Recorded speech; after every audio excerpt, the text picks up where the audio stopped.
भागवत गीता 9वां अध्याय को सुनकर अपने पितरों को समर्पित या फल देने से पितरों को मोक्ष की प्राप्ति होती है। महाराज चलिए श्रीमद् भागवत गीता के महामात्य को श्रवण करते हैं। श्री भगवान बोले, हे लक्ष्मी, अब तू 9वें अध्याय का महामात्य श्रवण कर।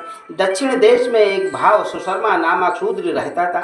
वह बड़ा पापी और मांस मदिरा का सेवन करने वाला था। जुआ खेलता, चोरी करता, पर स्त्री गमन करता, ऐसे पाप कर्मी था। एक दिन मदिरा पान से उसकी देह छूट गई, वह मर गया और मरकर प्रेत योनि को प्राप्त हुआ और एक बड़े वृक्ष पर रहने लगा। उस नगर में एक ब्राह्मण भी रहता था। दिन को भिक्षा मांगकर लाता और पत्नी को दे देता था। उसकी पत्नी बड़ी ही पलेहड़ी थी, वह कलह करती रहती थी। वह कभी किसी को भिक्षा ना देती। समय पाकर उन दोनों ने प्राण त्यागे, वह दोनों मरकर प्रेत हो गए। वह भी उसी वृक्ष के तले आकर रहने लगे जहाँ वह प्रेत रहता था। वहाँ रहते रहते कुछ समय व्यतीत हुआ। एक दिन उसकी स्त्री पिशाचिनी ने पूछा, हे पुरुष पिशाच, तुझको कुछ पिछले जन्म की खबर है क्या? तब पिशाच ने कहा, सब खबर है मुझे, मैं पिछले जन्म में ब्राह्मण था। तब पिशाचिनी ने पूछा, तूने पिछले जन्म में ऐसा क्या साधन की थी जिससे तुझको पिछले जन्म की खबर है? तब उसने कहा, मैंने पिछले जन्म में ब्राह्मण से अध्यात्म कर्म सुना था। पिशाचिनी ने फिर पूछा, तूने और कौन सा साधन किया था?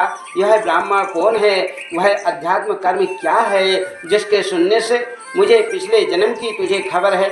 पिशाच ने कहा, मैंने और कोई पुण्य नहीं किया। गीता जी का अर्ध श्लोक श्रवण किया और उसका प्रयोजन यह है कि एक समय अर्जुन ने श्री कृष्ण जी से 3 बातें पूछी जो गीता जी को 9वें अध्याय में लिखी हैं। वह 3 बातें पिशाचिनी ने श्रवण करी। इन बातों के सुनते ही एक और प्रेत वृक्ष से निकला। उसने कहा, अरे पिशाचिनी, यह तीनों बातें फिर कहो। अब कह रही थी।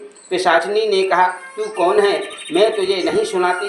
मैं अपने पति से पूछती हूँ, वह ब्राह्मण था, वह कर्म कौन था जिससे पिछले जन्म की खबर रही? इन बातों को सुनते ही प्रेत देही से छूटी। वह ब्राह्मण ने कहा, तब हे साधु, एक श्लोक गीता जी का प्रताप है जिसके सुनने से पिशाचिनी और पिशाच की देह छूट गई। तत्काल मार्ग में देवताओं ने उनका मार्ग रोक लिया और पूछा, तुमने ऐसा कौन सा उग्र पुण्य कार्य किए जिसके करने से इतनी जल्दी वैकुंठ धाम को चले हो? तीर्थ स्थान, व्रत, तपस्या, दान, पुण्य ऐसा कोई नहीं हुआ जिसका वह फल तुझको मिला है। श्री नारायण जी की भक्ति नहीं करी, किस करनी के बल से वैकुंठ को जाते हो? तब उन्होंने कहा, एक ब्राह्मण के पुण्य से हमने श्री गीता जी के अध्याय आधे श्लोक को श्रवण करके ऐसे ही जीव वैकुंठवासी हुए हैं। महाराज तब देवताओं ने कहा, श्री गीता जी का ऐसा प्रताप है जिसके आधे श्लोक का श्रवण करने से ऐसी जीव वैकुंठवासी हो जाते हैं। तब वह तीनों जा बैठ वैकुंठ को प्राप्त हुए। श्री नारायण जी ने कहा, हे लक्ष्मी, यह 9वें अध्याय का महामात्य जो आप सभी ने श्रवण किया, ऐसी कथा को जानने के लिए इस चैनल को लाइक सब्सक्राइब अवश्य करें।